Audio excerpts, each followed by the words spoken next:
आप देख रहे हैं वासुदेव ब्रेकिंग न्यूज़। जी नाजरीन, वज़ीर इत्तलात अता तारड़ साहब कल इन्होंने एक प्रेस कॉन्फ्रेंस की। अली अमीन गंडापुर साहब को इमरान खान साहब का जो हटाने का फैसला था, अब उसको ऐसा लगता है कि इमरान खान ने सही जगह पर मौका देखकर चौका मारा है। क्योंकि अली अमीन गंडापुर उतरने के बाद हुकूमती के जो लोग हैं, यानी हुकूमत के जो लोग हैं, वो अली अमीन गंडापुर साहब के हवाले से बयानबाजियां कर रहे हैं और उनकी हिमायत में मुकम्मल तौर पर उतर आए हैं। और वो सुहेल आफरीदी की मुखालफत कर रहे हैं। वो कैसे कि उन्होंने कहा कि अली अमीन गंडापुर साहब जो हैं वो दहशत गर्दी के ख़िलाफ़ थे। दहशत गर्दों को बिल्कुल भी उनके तरफ से जो है वो सॉफ्ट कॉर्नर नहीं थी और वो मुहिब वतन थे, फ़लाँ फ़लाँ फ़लाँ।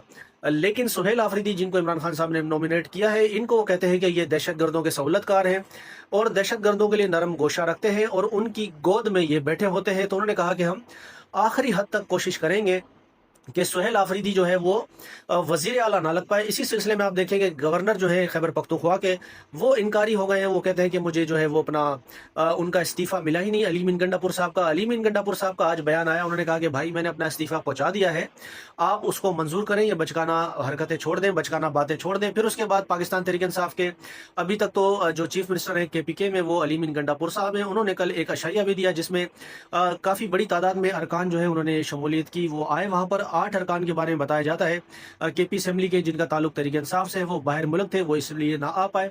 बाकी उन्होंने कहा कि हमारे पास नंबर पूरे हैं, हुकूमत अपनी जोर आजमाई कर ले, हम हुकूमत को हरा कर रहेंगे और हमारा बंदा जो है वो CM बनेगा, यानी सुहेल आफरीदी साहब CM बनेंगे। अब देखते हैं, हुकूमत तो चाह रही है कि रोड़े अटकाए जाए और उनको दहशत गर्दों के साथ मिलाया जा रहा है। कहा जा रहा है कि इनके लिए जो है वो दहशत गर्दों के लिए सॉफ्ट कॉर्नर रखते हैं। हालांकि आप ये देखें कि शहबाज शरीफ साहब जिस वक्त CM थे, वो बाकायदा से TTP को मुज़ाकरात की दावत भी दे चुके हैं और उनको कह चुके थे कि भाई आप पंजाब में हमारे खिलाफ कार्रवाई ना करें, जो एक उनका बड़ा मशहूर ज़माना बयान है। फिर विकी लीक्स में भी आया इस तरह की बात, लेकिन वो दूसरों को जो है, ये पाकिस्तान में बड़े अफसोस की बात है, अगर आप किसी से इख्तलाफ रखते हो तो फिर उसे दहशत गर्दी का उनके ऊपर जो है वो फतवा बांटा जाता है। तो नाजरीन, देखते हैं कि सुहेल आफरीदी साहब CM बनते हैं या हुकूमत कोई चालाकी करने में कामयाब होती है। हालांकि आप देखें कि इलेक्शन कमीशन ऑफ पाकिस्तान ने भी माशाल्लाह से तहरीक इंसाफ के सारे बंदों को जो है वो आज़ाद डिक्लेयर कर दिया है, ताकि कोई अगर रहनुमा इधर उधर हो तो फिर उसके ऊपर पार्टी का कानून भी ना लगे, पार्टी क्लॉज ना लगे। लेकिन इन सब चीज़ों के बावजूद हुकूमत को मुश्किलात का सामना ज़रूर करना पड़ेगा, क्योंकि KPK में मामलात कुछ और हैं। यहाँ तक कि पंजाब में भी ये ज़्यादा बंदे नहीं तोड़ सके थे, जिनको तोड़ा वो फिर इलेक्शन में हार भी गए थे। और KPK में ऐसा करवाना शायद मुश्किल हो, एक आध बंदा तो तोड़ सकते हैं लेकिन सबको नहीं तोड़ सकते। नाज़रीन, अगर ये वीडियो, ये अपडेट आपको अच्छी लगी हो तो प्लीज़ वीडियो को लाइक करें।